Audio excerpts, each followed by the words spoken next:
जी महाराज की जय। ओम श्री बांके बिहारी महाराज की जय। ओम श्री गणपति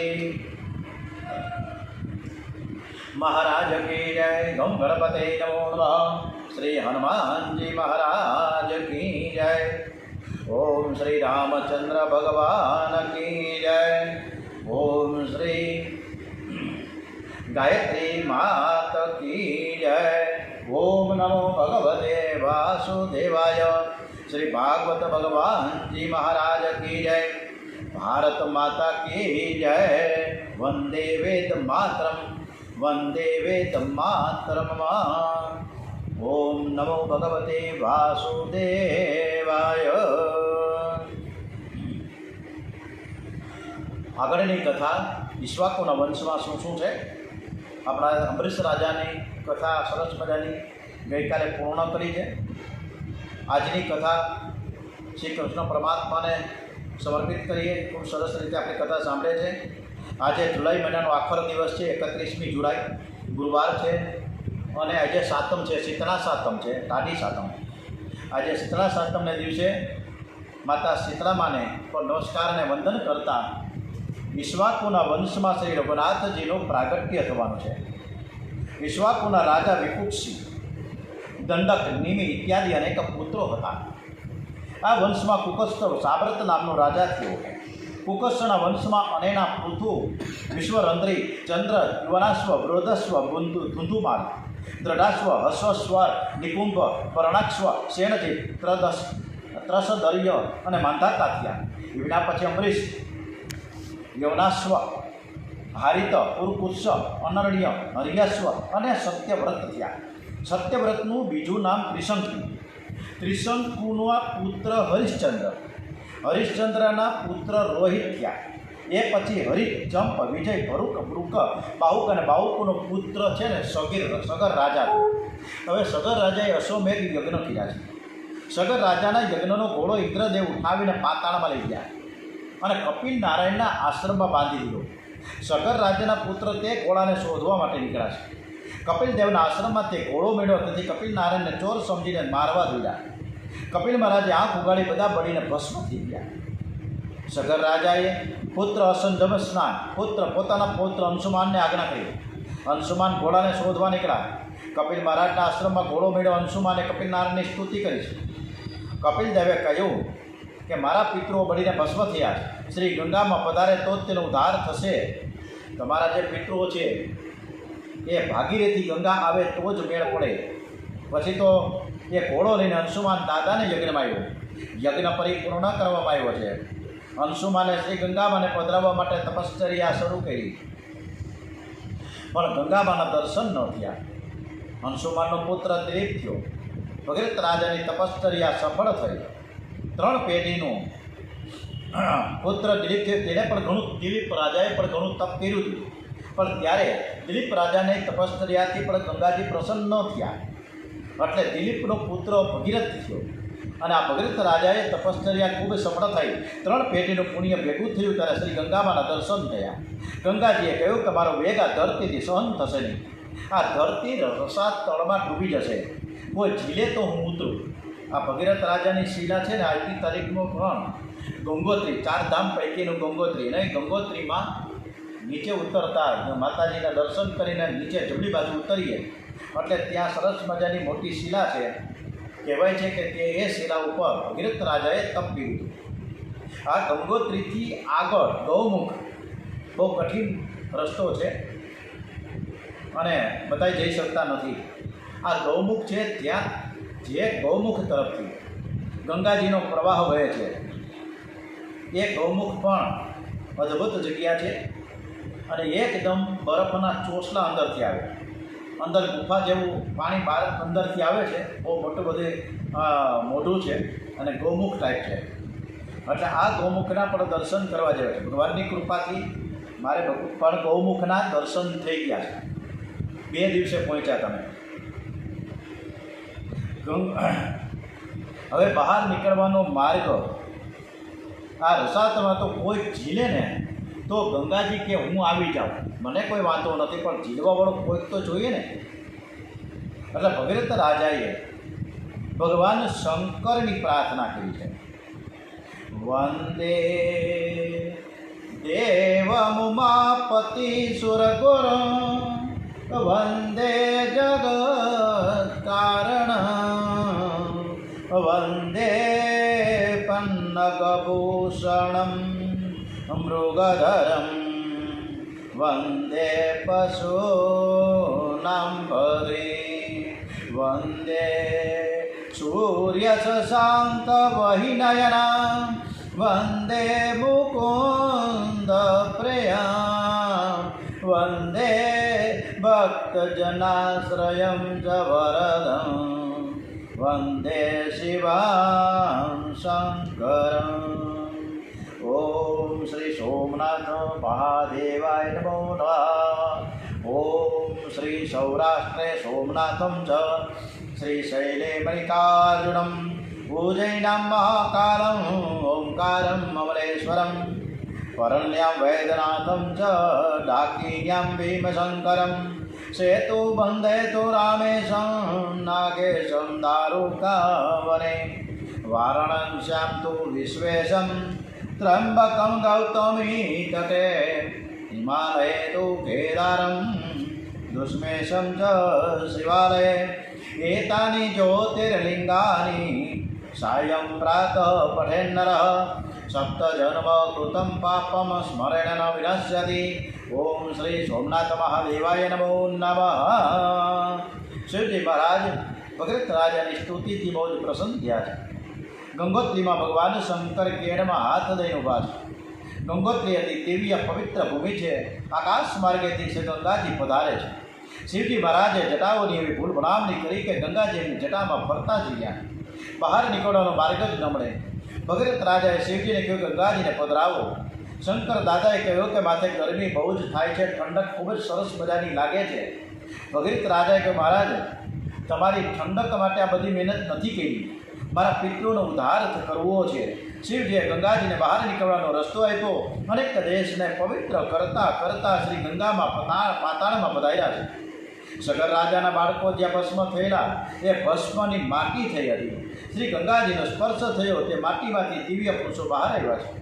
શ્રી ગંગામાને વારંવાર વંદન કરી બોલીએ શ્રી ગંગે મૈયા માત કી જય. બધા જ ગંગાજીનો જય જયકાર કરવા લાગ્યા છે. શ્રી ગંગામાને વારંવાર વંદન કરી અને સગર રાજા બધા જ બાળકોને સદગતિ અપાવી છે. ભગીરથ રાજા ગંગાજીને લેવા તેથી ગંગાજીનું નામ પડ્યું છે. બીજું નામ છે ભાગીરથી ગંગા. શિવજી મહારાજે ગંગાજીને મસ્તકમાં ધારણ કર્યા એથી શિવજીનું નામ પડ્યું છે ગંગાધર. શિવજીની સન્મુખ અનેક વખત ભૂત પ્રેત નાચે છે. ગમે તે થાય પણ શિવજીની શાંતિનો ભંગ થતો નથી. એ સ્મશાનમાં પણ અતિ શાંત છે, અતિ આનંદમાં છે. સત્યમ શિવમ સુંદરમ. જ્ઞાન ગંગાને માથે રાખે તે જીવ સ્વરૂપ શિવ સ્વરૂપ થાય છે, કૃતાર્થ થાય છે. ગંગાજીના મહિમાનું કોણ વર્ણન કરી શકે? ભગીરથ મહારાજાનો વંશ વધ્યો શ્રુત નાભ સિંધુ દ્વીપ અને પછી અયુતાયુ થયા. આ વંશમાં ઋતુપર્ણ નામનો રાજા થયો છે. એનો પુત્ર સર્વકામનો સુદાસ અને એનો પુત્ર કલ્માસાંદ્રી રાજાના વંશમાં અશોક નામનો રાજા થયો. અશોકનો મૂલક થયો અને એનો પુત્ર નારીકવચ નામનો રાજા થયો છે. આ વંશમાં દશરથ, એડવિજ અને વિશ્વસહ રાજાઓ થયા. વિશ્વસહ પછી તેનો પુત્ર ખંડવાંગ રાજા થયો. ખંડવાંગ રાજાને મૃત્યુની ખબર અગાઉથી પડી ગઈ હતી. રાજા સાવધાન થઈ ગયા અને આદિનારાયણનું ધ્યાન કરતાં કરતાં કૃતાર્થ થઈ ગયા. ખંડવાંગ રાજાના વંશમાં દિલીપ નામનો રાજા થયો. આ દિલીપ રાજાએ ગાય માતાની બહુ સેવા કરી હતી. એક ગાય માતાનું રક્ષણ કરવા માટે દિલીપ રાજાએ સિંહને પોતાનો શરીરનો ભોગ આપ્યો. મને મારીને તું ખાઈ જા, ગાય માતાને તું છોડ. ગાય માતાએ ખૂબ આશીર્વાદ આપ્યા હતા. દિલીપ રાજાના દીકરાનું નામ હતું રઘુ. રઘુ રાજા મહાન જ્ઞાની, મહાન વીર અને અત્યંત ઉદાર રાજા હતા. રઘુ રાજાએ એકવાર સર્વદક્ષિણ નામનો યજ્ઞ કર્યો હતો. આ સર્વદક્ષિણ યજ્ઞમાં તેમણે પહેરેલું વસ્ત્ર છોડીને સર્વસ્વનું દાન આપ્યું હતું. રઘુ રાજાની કીર્તિ બહુ જ વધી ગઈ હતી. સૂર્યવંશ નામ મટી ગયું. લોકો એના રઘુવંશ કહેવા લાગ્યા છે. રઘુકુળનો પુત્ર અજ રાજા થયો. અજ રાજાનું લગ્ન ઇન્દુમતી રાણી સાથે થયું. એમને ઘેર જે બાળક થયું એનું નામ છે દશરથ. ચક્રવર્તીના સાર્વભૌમ રાજા શ્રી દશરથ શ્રી અયોધ્યાજીમાં રાજ્ય કરતા હતા. પ્રધાન 3 રાણીઓ હતી, પણ પુત્ર સંતતિ ન મળે. રાજાએ વશિષ્ઠ ઋષિની પ્રાર્થના કરી છે. વશિષ્ઠ ઋષિએ રાજાના હાથે પુત્ર કામેષ્ટી યજ્ઞ કરાવ્યું. અગ્નિદેવે દશરથને કહ્યું છે કે તમારા ઘેર 4 બાળકો થવાના છે. એ તમને અતિશય સુખી કરશે, તમારી કીર્તિને બહુ વધારશે. આ પ્રસાદી પાયસ છે. અગ્નિનારાયણે દશરથ રાજાને પ્રસાદી પાયસ આપ્યો છે. રાજાને અતિ આનંદ થયો. પ્રસાદ મસ્તક ઉપર ચડાવ્યો છે. રાજાએ વશિષ્ઠ ઋષિને પૂછ્યું કે મહારાજ, તમારી આજ્ઞાથી આ પ્રસાદ મળ્યો છે, આ પ્રસાદનો હવે હું શું કરું? વશિષ્ઠ ઋષિએ કહ્યું કે રાજન, કૌશલ્ય ધર્મપત્ની છે. પ્રસાદમાં મુખ્ય અધિકાર તો કૌશલ્યાનો છે. એમને પ્રસાદ આપો. કૈકેયીને સુમિત્રાની પણ પ્રસાદ લેવાની બહુ ઈચ્છા હતી. કૈકેયી સુમિત્રા ધર્મપત્ની ન હતી, ભોગ પત્ની હતી. અંતે વશિષ્ઠ ઋષિએ વિચાર કરીને કહ્યું કે અડધો પ્રસાદ પહેલાં કૌશલ્યમાને આપો, અને જે અડધો ભાગ બાકી રહે તેના 2 ભાગ કરો. એમાંથી એક ભાગ કૈકેયીને આપો ને એક ભાગ સુમિત્રાજીને આપો. કૈકેયીને પાછળથી પ્રસાદ આપ્યો, તેથી તેને ખોટું લાગ્યું અને ક્રોધ આવ્યો. કૈકેયીને અભિમાન હતું કે હું સુંદર છું. રાજા મારા અધીન છે. જ્યાં અભિમાન છે ત્યાં ધીરે ધીરે બધા જ દોષ ભેગા થાય છે, અને ત્યાં જ બધા જ દુર્ગણ આવે છે. કૈકેયી દશરથ રાજાને કહ્યું કે તમે જે કંઈ બજારમાંથી મને કાંઈ વેચાતી તો નથી લેવા ને? મારે પ્રસાદ જોઈતો નથી. અને એ જ સમયે એક સમૃદ્ધિ આવીને કૈકેયીના હાથમાંથી પ્રસાદ ઉઠાવી ગયું. અર્જન પર્વતમાં અંજનીમાં પંચાક્ષર શિવ મંત્રનો જપ કરતા હતા. અને આપણે પણ અંજનીમાની સાથે સાથે ઓમ નમઃ શિવાયનું સરસ મજાનું ધૂન કરીએ, કીર્તન કરીએ. ઓમ નમઃ શિવાય, ઓમ નમઃ શિવાય, હર હર બોલે નમઃ શિવાય, નમઃ શિવાય, ઓમ નમઃ શિવાય, હર હર બોલે નમઃ શિવાય, નમઃ શિવાય, ઓમ નમઃ શિવાય, હર હર બોલે નમઃ શિવાય, નમઃ શિવાય, નમઃ શિવાય, હર હર બોલે નમઃ શિવાય, નમઃ શિવાય, નમઃ શિવાય, હર હર બોલે નમઃ શિવાય. પંચાક્ષર શિવ મંત્રનો જપ કરતા હતા. ભગવાન શંકરના જેવો મને દીકરો થાય, મહાન જ્ઞાની, મહાન વીર એવો પુત્ર થાય, એવી અંજનીમાની ઈચ્છા હતી. શિવજીની પ્રેરણાથી સમડીએ કૈકેયીના હાથનો પ્રસાદ ઉઠાવ્યો અને અંજનીમાના હાથમાં પધરાવ્યો. માતાજીની આંખો બંધ હતી. શિવજીએ મને આ પ્રસાદ આપ્યો છે એવું સમજીને અંજનીમાં તે પ્રસાદ આરોગી ગયા છે. પ્રસાદ ભક્ષણ કરવાથી પેટમાં ગર્ભ રહ્યો. 9 માસ પરિપૂર્ણ થયા છે. પરમ પવિત્ર ચૈત્ર માસ શુક્લ પક્ષ પહેલાં હનુમાનજી મહારાજનું પ્રાગટ્ય થાય છે, અને પછી રામજી પ્રગટ થશે. કારણ કે હનુમાનજી મહારાજ સેવક છે ને, સેવક પહેલાં આવે માલિકની સેવા કરવા માટે. તો હનુમાનજી મહારાજ ખૂબ સરસ રીતે પધારી રહ્યા છે. 9 માસ પરિપૂર્ણ થયા છે. પરમ પવિત્ર ચૈત્ર માસ શુક્લ પક્ષ પૂર્ણિમા તિથિ બરાબર સૂર્યોદયનો સમય થયેલો ત્યારે બોલીએ શ્રી હનુમાનજી મહારાજ કી જય. ઓમ શ્રી બળીધર હનુમાનજી મહારાજ કી જય. ઓમ શ્રી લંબે હનુમાનજી મહારાજ કી જય. શ્રી હનુમાનજીનું પ્રાગટ્ય થયું છે. જન્મથી બહુ બળવાન હતા. જન્મ સમયે સૂર્ય ઉદય થયેલો. એ સૂર્યને લાલ ફળ સમજ્યા. બહુ જ ભૂખ લાગી હતી. એ જન્મ થયો એ જ સમયે હનુમાનજીએ જોરથી કૂદકો માર્યો અને સૂર્યને ફળ સમજીને ખાવા દોડ્યા. હાહાકાર થઈ ગયો. ઇન્દ્રે ક્રોધ કરીને હનુમાનજી પર વજ્ર ફેંક્યું છે. ડાબું જડબું હનું તૂટી ગયું, અને ત્યારથી તે હનુમાનજી તરીકે ઓળખાવા લાગ્યા છે. પુત્રને ઘાયલ થયેલો જેને પવનદેવને ક્રોધ આવ્યો, એમણે 3 લોકમાં વાવાનું બંધ કરી દીધું. બધા દેવો ગભરાઈ ગયા. પવનદેવને પ્રસન્ન કરવા માટે બ્રહ્માજીને વરદાન આપ્યું છે કે આ તારો પુત્ર યુદ્ધમાં કોઈ પણ શસ્ત્ર કે અસ્ત્રથી અવધ્ય થશે, કોઈનાથી મરાશે નહીં. હનુમાનજીની લીલા દિવ્ય છે. આ બાજુ સમડી પ્રસાદ લઈ જતા કૈકેયીને બહુ દુઃખ થયું, રડવા લાગ્યું છે. કૌશલ્યાજીને દયાવીએ પ્રસાદમાંથી થોડો ભાગ કૈકેયીને આપ્યો. સુમિત્રાએ પણ થોડો ભાગ છે કૈકેયીને આપ્યો. પ્રસાદનું ભક્ષણ કરવાથી ત્રણેય રાણીઓ સગર્ભા થઈ. શ્રી રામચંદ્રજી કંઈ માના પેટમાંથી બહાર નથી આવ્યા, બહારથી જ પ્રગટ થયા છે. કૌશલ્યામને ભ્રાંતિ છે કે પેટમાં ગર્ભ છે. ભગવાન માના પેટમાંથી બહાર આવ્યા નથી. શ્રી રામકૃષ્ણનો જન્મ દિવ્ય છે. ભગવાને ગીતાજીમાં કહ્યું છે કે જન્મ કર્મ ચ મે દિવ્યમ. વશિષ્ઠ ઋષિએ રાજાને કહ્યું કે સગર્ભા સ્ત્રીની ઈચ્છા પરિપૂર્ણ કરવી એ પતિનો ધર્મ છે. રાણીઓને રાજી કરો, રાણીઓ જે માંગે તે આપો. દશરથ મહારાજે સુમિત્રાજીને પૂછ્યું, મહારાણી તમારી શું ઈચ્છા છે? સુમિત્રાજીએ કહ્યું કે મારે માટે આ સ્વતંત્ર રાજમહેલ છે તે મને ગમતું નથી, મારે હવે અલગ રહેવું નથી. મને ઈચ્છા થાય છે કે હું કૌશલ્યજીની સેવા કરું તો મારું કલ્યાણ થાય, અને કૌશલ્યજીના મહેલમાં કૌશલ્યની સેવામાં મને રાખો. વશિષ્ઠ ઋષિ આ સાંભળીને રાજાને કહ્યું કે રાજન, ભવિષ્ય બહુ સુંદર દેખાય છે. એના પેટમાં કોઈ મહાન પુરુષ હશે, નહીં તો શોક્યની સેવા કરવાની કોઈની ઈચ્છા થાય જ નહીં. આ કેવું સરસ બોલે છે. કૌશલ્યાજીના હૃદયમાં પરમાત્મા પધાર્યા છે. માતાજીને બોલવાની ઈચ્છા થતી નથી, કોઈ મળવા આવે તો ગમતું નથી, ખાવાની ઈચ્છા થતી નથી, આખો દિવસ ધ્યાન કરે છે. દશરથ મહારાજ પધાર્યા અને કૌશલ્યાજી ધ્યાન કરવા બેઠા છે. ડાબા સાથળ ઉપર જમણો પગ છે, જમણા સાથળ ઉપર ડાબો પગ છે. માથાના વાળ ખુલ્લા છે. દ્રષ્ટિ નાકની અણીમાં સ્થિર છે. નાકની અણીમાં નજર રાખે એનું મન સ્થિર થાય છે. માતા કૌશલ્યાના હૃદયમાં બિરાજેલા પરમાત્માની દેવો અને ગંધર્વો સ્તુતિ કરી રહ્યા છે. આપણે પણ સ્તુતિ કરીએ તો ભગવાન સરસ રીતે ઝડપથી પધારે. અને અમથે અત્યારના સમયમાં ભગવાનને આવવું પડે.